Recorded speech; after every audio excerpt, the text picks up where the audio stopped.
Hello guys, मैं अमित उपाध्याय और मेरे इस चैनल फ्यूचर विद पाइथन में आपका स्वागत है। तो गाइस, हमने पिछली लेक्चर में हमने देखा था कि एसक्यूएल और माई एसक्यूएल क्या होता है और आज हम लोग उसका प्रैक्टिकली जो है नॉलेज लेने वाले हैं। तो मैं आज आप लोग को बताने वाला हूं कि माई एसक्यूएल में हम लोग कैसे क्यूरी और सेटअप कमांड्स हम लोग कैसे एग्जीक्यूट करेंगे। तो उससे पहले मैं आपको कुछ माई एसक्यूएल के बारे में बता देता हूँ कि हम उसमें क्या क्या कर सकते हैं। ठीक है, तो सबसे पहला माई एसक्यूएल में है it can execute the query against the database. मतलब ये डेटाबेस के अगेंस्ट हम लोग क्यूरी को रन कर सकते हैं। It can retrieve the information from the database और we can say that it can retrieve the data from the database. मतलब ये डेटाबेस से डेटा को रिट्राइव कर सकता है। इसके थ्रू हम लोग रिकॉर्ड इंसर्ट कर सकते हैं, इसके थ्रू हम लोग रिकॉर्ड को अपडेट कर सकते हैं, इसके थ्रू हम लोग रिकॉर्ड को डिलीट कर सकते हैं, इसके थ्रू हम लोग रिकॉर्ड प्रोसीजर को स्टोर करके रख सकते हैं। तो गाइस, हमने यहाँ पर देखा कि हम लोग माई एसक्यूएल डेटाबेस के थ्रू हम लोग क्या क्या कर सकते हैं। अब मैं बिना देरी किए आपको फटाक से मैं आपको लेके चलता हूँ अपने स्क्रीन में, ताकि मैं आपको इसका कमांड्स और क्यूरी चला के बता पाऊँ। तो गाइस, यहाँ पर मैंने ऑलरेडी इंस्टॉल किया हुआ है माई एसक्यूएल। तो मैं माई एसक्यूएल कमांड लाइन को ओपन करूंगा। यहाँ पर मैं जैसे ही क्लिक करूंगा तो मेरे सामने एक ब्लैक स्क्रीन आ जाएगा। ब्लैक स्क्रीन में ये मुझसे पूछेगा पासवर्ड। तो मैंने यहाँ पर पासवर्ड रूट दिया हुआ है, तो मैं सिंपल यहाँ पे पासवर्ड टाइप करूंगा ROOT रूट और मैं एंटर करूंगा। जैसे ही मैं एंटर करूंगा आप देख सकते हैं कि स्क्रीन पर ये कंसोल आ चुका है। लेकिन गाइस, यहाँ पर मैं आपको बताऊं कि ये जो है फॉन्ट, इसका साइज बहुत कम दिख रहा है। तो इसके लिए हम लोग क्या करेंगे, ये जो टाइटल बार ऊपर दिख रहा है यहाँ पे हम राइट क्लिक करेंगे, प्रॉपर्टी में जाएंगे और प्रॉपर्टी में जाते के साथ यहाँ पर फॉन्ट है। फॉन्ट की साइज को मैं थोड़ा इंक्रीज कर लेता हूँ, मैं यहाँ पर 20 कर लेता हूँ फॉन्ट की साइज को, तो ज़्यादा बेटर रहेगा। ओके करेंगे। यहाँ पर ये बोल रहा है enable to modify the shortcut, कोई बात नहीं है, इसको बाईपास करके हम लोग ओके कर देंगे। और जैसे हम लोग ओके करेंगे तो आप देखिए फॉन्ट साइज थोड़ा इंक्रीज हो गया है। तो ये जो हमारा है जो कंसोल है, इस कंसोल के ही थ्रू हम लोग जो है अपना कमांड्स को रन करेंगे। तो गाइस, अभी तक इसमें न तो कोई डेटाबेस है न तो कोई टेबल है। तो इससे सबसे पहले हम लोग यहाँ पर डेटाबेस डिफाइन करेंगे। डेटाबेस में आपको समझाता हूँ एक्चुअली होता क्या है। हमने पिछले लेक्चर में देखा था database is the collection of inter related data. मतलब जो डेटा इंटर रिलेटेड है उन सबका कलेक्शन है। जैसे स्टूडेंट है तो स्टूडेंट की सारी इंफॉर्मेशन जो होगी वो टेबल के फॉर्म में, अलग अलग टेबल के फॉर्म में होगी। और डेटाबेस क्या है, it is the collection of table, और वो टेबल का कलेक्शन है। सारे कलेक्शन को डेटाबेस के में जाके स्टोर किया गया है। तो डेटाबेस तो ये हो गया। अब हमको ये देखना है कि डेटाबेस बनाते कैसे हैं। उससे पहले मैं आपको बताऊं डेटाबेस क्या है। एक आप ऐसा समझिए जैसे एक आलमीरा है, आलमीरा रखा हुआ है। आलमीरा आपका एक एग्जांपल है डेटाबेस का। अब उसके अंदर बहुत सारे आपने खांचा बनाया हुआ है जिसको हम लोग ड्रॉअर बोलते हैं। बहुत सारे ड्रॉअर बनाए हुए हैं। तो ड्रॉअर क्या है, वो टेबल है। और ड्रॉअर के अंदर आपने बुक्स और कुछ क्लोथ आपने रखे हुए हैं, अलग अलग आइटम्स आपने रखे हुए हैं। तो आइटम क्या है, डेटा है। तो आप बिल्कुल सीरीज बाई सीरीज समझिए कि सबसे पहले आलमीरा, आलमीरा के अंदर बहुत सारे ड्रॉअर और ड्रॉअर के अंदर कपड़े। आलमीरा हो गया आपका डेटाबेस, ड्रॉअर हो गया आपका टेबल, ड्रॉअर के अंदर जो भी ऑब्जेक्ट आपने रखे हुए हैं, जो भी सामान आपने रखा है, वो आपका हो गया डेटा आइटम। तो बिल्कुल इसी तरह मैं आपको एक्सिक्यूट करके बताऊंगा कि सबसे पहले आलमीरा हमको डिजाइन करना है, उसका ढांचा तैयार करना है। तो सबसे पहले हम क्या बनाएंगे, सबसे पहले हमको डेटाबेस बनाना होगा। तो डेटाबेस के लिए सबसे पहला कमांड क्या होगा, डेटाबेस के लिए सबसे पहला कमांड क्या होगा। तो हम पहले ये देखते हैं कि डेटाबेस इसमें ऑलरेडी मौजूद है या नहीं। तो मैं उसके लिए कमांड टाइप करता हूं, आप स्क्रीन पर देख सकते हैं, शो डेटा बेसिस और सेमीकोलन करके मैं एंटर करूंगा। तो यहाँ पर देखिए डेटाबेस का लिस्ट आपको स्क्रीन पर देखने को मिल रहा है। ठीक है, लेकिन मैं चाहता हूं कि इसमें जो पहले से बिल्ट इन डेटाबेस है मैं उसको ना यूज करूं, मैं अपना खुद का डेटाबेस यूज करना चाहता हूं। तो मैं सिंपल क्या लिखूंगा, क्रिएट डेटाबेसेस, सॉरी एस नहीं होगा यहाँ पर, क्रिएट डेटाबेस। सपोज डेटाबेस में मैं फ्यूचर नाम से बनाता हूं।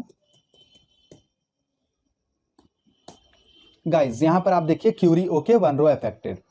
इसका मतलब यह है कि हमारा क्यूरी पूरी तरह से सक्सेसफुली रन हो गया।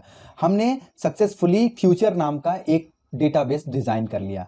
अब क्या होगा, डेटाबेस मैंने आलमीरा बना लिया। अब उसके अंदर मुझे क्या करना है, आलमीरा के अंदर ड्रॉअर बनाने हैं। ड्रॉअर बनाने का मतलब है कि मुझे टेबल क्रिएट करने हैं बहुत सारे। तो टेबल क्रिएट करने के लिए पहले ड्रॉअर को आपको ओपन करना होगा। तो ओपन करने के लिए क्या है, यूज कीवर्ड का यूज करेंगे आप, यूज, फिर जो हमने डेटाबेस बनाया था फ्यूचर, यूज फ्यूचर और सेमीकोलन। ओके गाइस, तो जैसा कि आप देख सकते हैं डेटाबेस चेंज का ऑप्शन आ गया। इसके बाद हम लोग क्या करते हैं, टेबल बनाना है हमको। तो टेबल बनाने के लिए सबसे पहले मैं आपको स्क्रीन पर यहाँ पर दिखा दूं कि सिंटैक्स क्या होता है टेबल का। तो टेबल का सिंटैक्स जैसा कि आप देख पा रहे हैं कि सबसे पहले हमको क्रिएट टेबल के लिए create table and then table का नाम, फिर ब्रैकेट में हमको कॉलम नेम देना होगा, कॉलम 1, कॉलम 2, कॉलम 3। तो हर कॉलम 1 के बाद, जैसे कॉलम 1 मैंने डिफाइन किया, कॉलम 1 के बाद मुझे उसका डेटा टाइप देना पड़ेगा कि किस टाइप का डेटा उसमें स्टोर होगा। तो डेटा टाइप हो गया कॉमा देके कॉलम 2, फिर अगला डेटा टाइप, ऐसे करके हम लोग टेबल का स्ट्रक्चर डिफाइन करते हैं। तो इसको चलिए मैं प्रैक्टिकली आपको करके बताता हूं। तो सबसे पहले मैं क्या करूंगा, लिखूंगा क्रिएट टेबल इन्फो, और इसमें मैं देता हूं, सबसे पहले दे देता हूं रोल किस टाइप का होगा, इंट टाइप का होगा, इंट, फिर कॉमा लगाना है, फिर लिखेंगे नेम।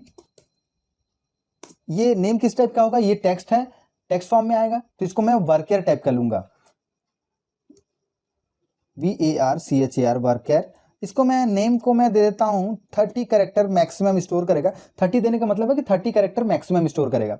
फिर उसके बाद नेम हो गया, रोल नंबर हो गया, उसके बाद मैं यहां पे दूंगा सिटी भी वर्कर दूंगा, वर्कर, इसको देता हूं 10 दे देता हूं। ठीक है, ये टेबल हमने बना लिया। आप देखिए जितना मैंने ब्रैकेट ओपन किया था उतना मैंने क्लोज किया है। अब उसके बाद लास्ट में सेमीकोलन देना जरूरी है, सेमीकोलन दिया और मैं एंटर दबाया तो यहाँ पर मैसेज आएगा क्यूरी ओके 0 रो अफेक्टेड, मतलब हमारा टेबल क्रिएट हो गया। अगर आपको टेबल देखना है कि वास्तव में टेबल बना या नहीं, तो DESC आप लिखेंगे और यहाँ पे टेबल का नाम हमारा क्या है, इन्फो सेमीकोलन। अब आप देखिए, इसको मैं बड़ा कर देता हूं, तो देखिए कि यहाँ पर टेबल का स्ट्रक्चर दिख गया जो जो मैंने दिया था। तो ये roll number name city 3 column का बन गया। अब मैं क्या करूंगा गाइस, यहाँ पर मैंने टेबल बना लिया। अब टेबल के अंदर मुझे कुछ डेटा वैल्यू को इंसर्ट करना है। तो इंसर्ट के लिए चलिए अब हम लोग देते हैं इंसर्ट क्यूरी, देखते हैं। तो जैसा कि स्क्रीन पर आप देख पा रहे हैं कि हमने इंसर्ट के लिए क्या सिंटेक्स लिखा हुआ है। बिल्कुल इसका सिंपल सिंटेक्स है कि सबसे पहले आपको क्या करना है, इंसर्ट इनटू टेबल का नाम एंड देन ब्रैकेट में जो कॉलम है, 3 कॉलम है हमारे पास, तो हम लिखेंगे column 1, column 2, column 3।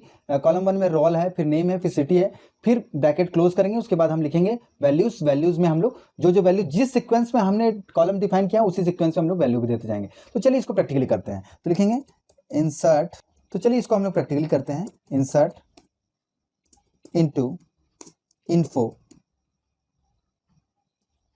Insert into info, कौन कौन सा सीक्वेंस है, रोल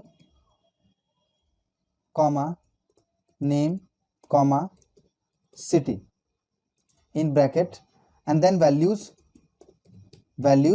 में आ जाएगा आपका, सपोज मैं देता हूं 1 कॉमा नेम में दे देता हूं मैं अमित कॉमा, और उसके बाद सिटी में मान लीजिए मैं दे देता हूं मुंबई, और ये हमारा इंसर्ट क्यूरी हो गया। जैसे मैं सेमीकोलन लगा के एंटर दबाऊंगा तो यहाँ लिखा हुआ आया कि क्यूरी ओके 1 रो अफेक्टेड। तो अब डेटा चला गया, अब हमको वेरीफाई करना है। तो वेरीफाई करने के लिए हम लोग क्या करेंगे, हमको एक क्यूरी लगाना पड़ेगा जिसमें हम टेबल के सारे डेटा को हम देख पाएं। तो उसके लिए सेलेक्ट क्यूरी लगाते हैं। चलिए हम सेलेक्ट क्यूरी का सिंटेक्स देखते हैं। जैसा कि स्क्रीन में आप देख पा रहे हैं कि सेलेक्ट एस्टिक फ्रॉम टेबल का नाम। तो मतलब एस्टिक का मतलब है यहाँ जितने भी टेबल में कॉलम से सारे कॉलम दिखाए जाएं। आप चाहो तो पर्टिकुलर कॉलम्स को भी देख सकते हो, लेकिन मुझे यहाँ पर क्या करना है, मुझे सिंपल यहाँ पे सारे कॉलम्स को देखने हैं। तो मैं क्या करूंगा, लिखूंगा select asterisk from info semicolon. जैसा कि आप देख पा रहे हैं मैंने जो डेटा एंटर किया था बिल्कुल एज इट इज वैसे ही डेटा मेरा एंटर होकर आया है, रोल नंबर नेम सिटी जिसमें 1 अमित और मुंबई। मैं एक और डेटा एंटर करके बताता हूं गाइस। तो इसमें एक तरीका है, आपके कीबोर्ड के अप डाउन एरो से आपने जितने भी सिंटेक्स टाइप किए हैं, जितने भी आपने की इसमें टाइप किए हैं, जो भी कमांड्स आपने दिए हैं, वो इसको क्लिपबोर्ड में स्टोर करके रखता है। तो आपको क्या करना है, मैं अभी अप डाउन एरो का यूज करता हूं। अब देखिए, ये देखिए मैंने जितना भी टाइप किया था ये सारा कुछ मुझे दिख रहा है। ठीक है, तो मुझे सेलेक्ट स्टार फ्रॉम इन्फो, तो ये वाला चाहिए मुझे, सॉरी ये नहीं चाहिए मुझे, क्या चाहिए मुझे, हाँ सेलेक्ट स्टार फ्रॉम इन्फो चाहिए। तो जैसे ही मैं ये करूंगा तो मुझे ये सारा डेटा दिख जाएगा, लेकिन एक्चुअल में अभी मैं भी क्या बोल रहा हूँ गाइस, देखो मुझे अभी एंटर करना है और मैं बोल रहा हूँ कि सेलेक्ट क्यूरी लगाना है। तो मैं एंटर करने के लिए इंसर्ट क्यूरी की बात कर रहा हूँ। तो ये रहा मेरा इंसर्ट क्यूरी। आज क्या हो गया मुझे, आज लग रहा है नींद ज़्यादा आ रही है। तो चलिए यहाँ पर आप देखिए 2 में लगा देता हूँ और यहाँ पर अमित के जगह कुमार दे देता हूँ।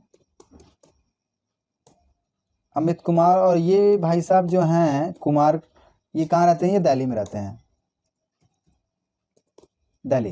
दिल्ली में गए और एंटर दबा दिया। आप देखिए क्यूरी ओके हो गया, मुझे ज़्यादा कुछ टाइप नहीं करना पड़ा, मैं अप डाउन एरो से इसको हैंडल कर लिया।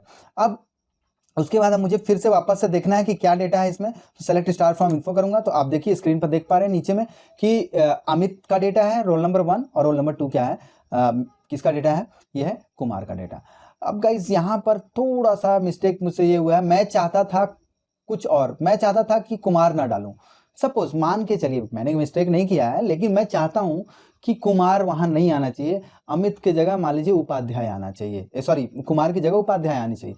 तो मैं क्या करूंगा, सिंपल मैं अपडेट क्यूरी लगाऊंगा। तो अपडेट क्यूरी के लिए कमांड है, इसका सिंटेक्स आप देख सकते हैं। सिंटेक्स क्या है अपडेट क्यूरी का? सिंटेक्स है अपडेट टेबल का नाम एंड देन सेट, किस कॉलम में आपको चेंजेस करना है, तो सेट के बाद आप उस set column name then equal to आपको वैल्यू देना है। तो चलिए मैं आपको इसको प्रैक्टिकली करके बताता हूं। तो मैं लिखूंगा अपडेट इन्फो सेट के बाद कॉलम नेम, मैंने जैसा कि बताया था कॉलम नेम क्या है? नेम है। Set name equal to Kumar की जगह मुझे क्या करना था? उपाध्याय करना था, UPADHYAY उपाध्याय मैंने कर दिया। और अब गाइस यहां पर देखिए मैंने नेम दे दिया उपाध्याय। अब इसको समझ में नहीं आ रहा है कि कहां पे उपाध्याय चेंज करना, तो मुझे इसको बताना भी पड़ेगा कि कंडीशन देना पड़ेगा कि कहां पर उपाध्याय आपको चेंज करना है नेम में। तो आप क्या करोगे यहां, where roll equal to 2।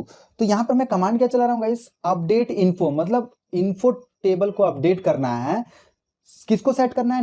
Name में उपाध्याय सेट करना है जिसका की रोल नंबर 2 हो। तो मैं जैसे ही एंटर दबाऊंगा सेमीकोलन करके, आप देखिए कि 1 रो अफेक्टेड हो गया, 1 रो चेंज हो गया। अब मैं चेंज करके जो मैंने चेंज किया मैं उसको देख लूं फटाक से, तो मैं इसको फटाक से देख लेता हूं। ये है सेलेक्ट स्टार फ्रॉम इन्फो, और यहां पर आप देख सकते हैं आउटपुट में कि उपाध्याय लिखा हुआ आ गया। पहले क्या था गाइस, यहां पर आप देखिए यहां पर था कुमार और वहां पे रोल नंबर 2 में चेंज हो गया उपाध्याय। तो इस तरह से हमने क्रड ऑपरेशन देखा। क्रड में जो डी है CRUD, जैसा कि स्क्रीन में आप देख पा रहे हैं CRUD, क्रिएट, रीड और update.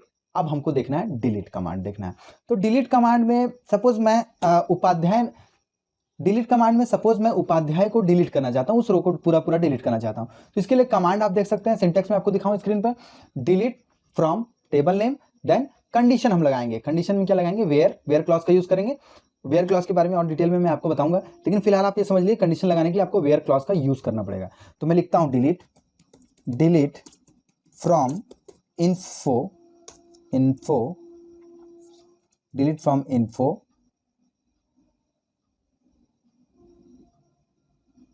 Where roll equal to, चलिए मैं 1 को ही डिलीट करके दिखाता हूं आपको, 1 सेमीकोलन, 1 रो अफेक्टेड। वापस से मैं क्यूरी चला के देखूं कि यार डिलीट हुआ है कि नहीं हुआ है। सेलेक्ट स्टार फ्रॉम इन्फो, देखिए गाइस यहां पर आप देख सकते हैं कि डेटा अमित का जो डेटा है वो सारा का सारा यहां से रफू चक्कर हो गया है, मतलब डिलीट हो गया है। तो इस तरह से मैंने आपको बताया क्रड ऑपरेशन बताया। C फॉर क्रिएटिंग, मतलब हमने टेबल क्रिएट किया।